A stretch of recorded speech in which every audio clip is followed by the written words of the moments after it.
Ustadz, mengapa Allah berada di mana? Menjadi perselisihan antar umat Islam, adanya saling bantah antar ustadz. Pemahaman Allah berada di mana ini apakah menyebabkan perbedaan akidah? Ya. Allah berada di atas arash. Ini keyakinan Imam Syafi'i, keyakinan Imam Ahmad, keyakinan Imam Abu Hanifah, keyakinan siapa? Imam Malik bin Anas. Dan ini keyakinan yang diriwayatkan dari para sahabat, para tabi'in, dan ini yang ditunjukkan oleh dalil dari Al-Quran dan hadis Nabi SAW. Bapak tahu tidak, Pak?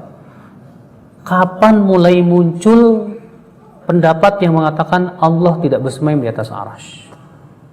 Setelah munculnya Jahmiyah, Mu'tazilah, dan Asy'ariyah. Bapak tahu siapa Asy'ariyah?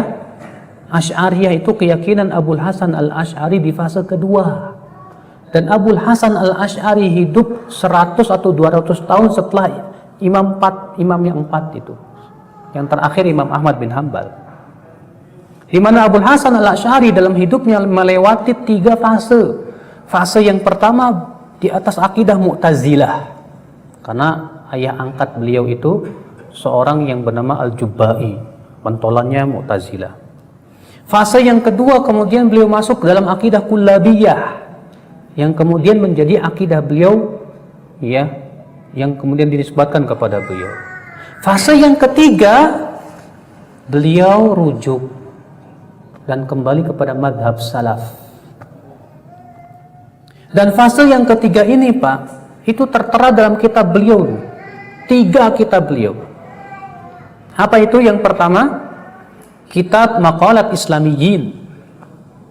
Di situ beliau tegas menetapkan, ya, setelah beliau menyebutkan tentang keyakinan salafus saleh bahwasanya Allah bersemayam di atas arsy dan yang lainnya, beliau mengatakan di akhirnya apa? Dan ini keyakinan Ahmad bin Hanbal, wa bihi aqul, dengan pendapat ini aku berpendapat.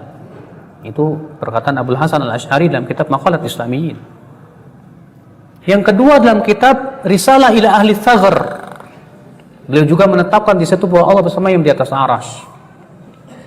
Yang ketiga dalam kitab Al-Ibanah an Syari'atid Diyanah, itu pun beliau menetapkan bahwa Allah bersemayam di atas arsy. Tapi kemudian, Pak, yang tersebar sampai detik ini akidah beliau fase yang keberapa? Kedua, bahwa Allah hanya punya sifat 20 saja. Bayangkan, Pak, Bapak kan dulu belajar kan, Pak, ya, akidah Asy'ariyah bahwa sifat Allah hanya 20. Asy'ariyah dan Maturidiyah, wujud qidam baqa mukhalafatun lil hawadithi qiyamuhu binafsihi, dan seterusnya. 20 sifat. Jadi menurut orang Asy'ariyah, Allah itu hanya wajib punya sifat 20. Selain 20 itu mustahil dan gak boleh. Bayangkan, Pak. Sekarang saya mau tanya Bapak. Bapak kalau ibadah mencari ridho siapa? Taib, sifat ridho itu ada nggak dalam 20 sifat? Nggak ada, Pak. Berarti Bapak ketika beribadah tidak boleh meniatkan mengharapkan ridho Allah. Kenapa? Karena menurut akidah Asy'ariyah sifat ridho itu tidak ada.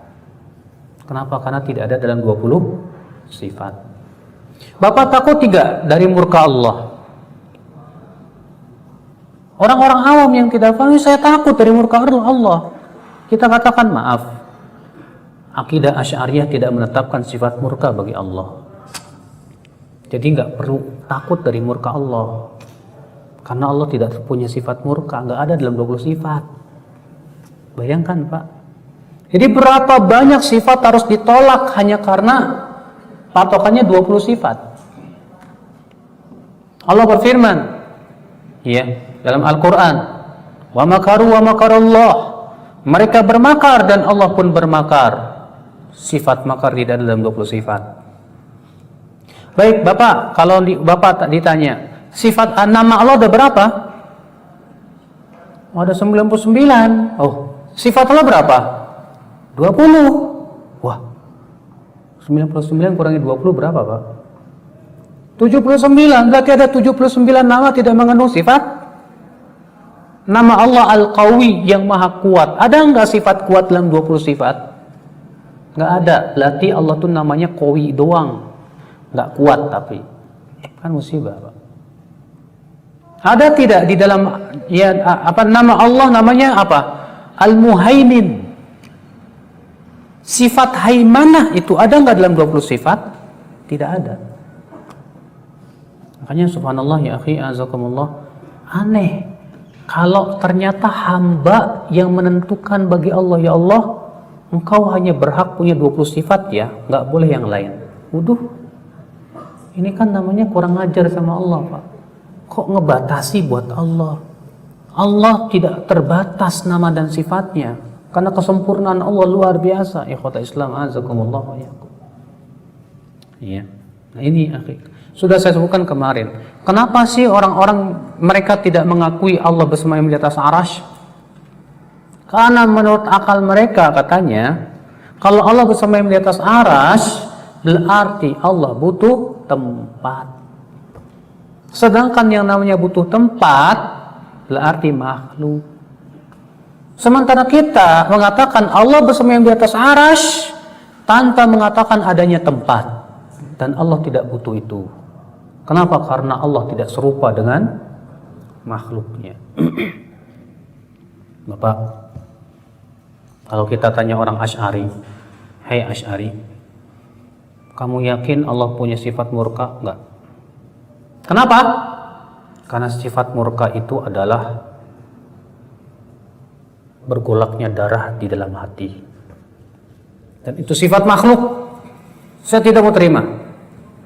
Oh, taib.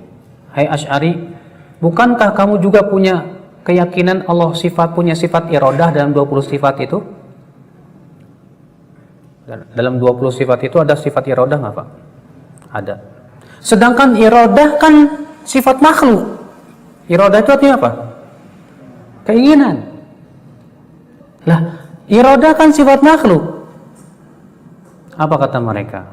Ya, iradah Allah sesuai dengan keagungan Allah, tidak serupa dengan makhluknya. Ya sudah, kalau begitu kami pun menetapkan Allah murka sesuai dengan keagungannya, tidak serupa dengan makhluknya.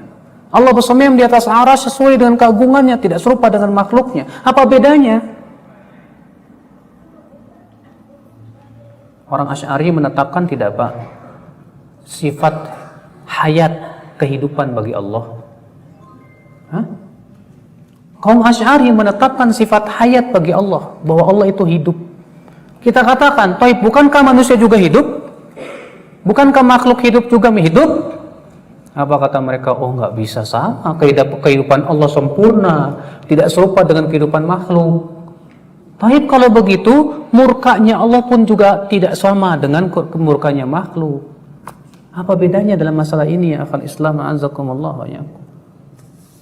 Ya, kalau kalian selalu mengatakan dan berkelit bahwa ya kudrohnya Allah sesuai dengan kesempurnaan Allah tidak sama dengan kudroh manusia, maka dalam masalah sifat itu semuanya sama ya akhwat Islam azakumullah wa iyyakum.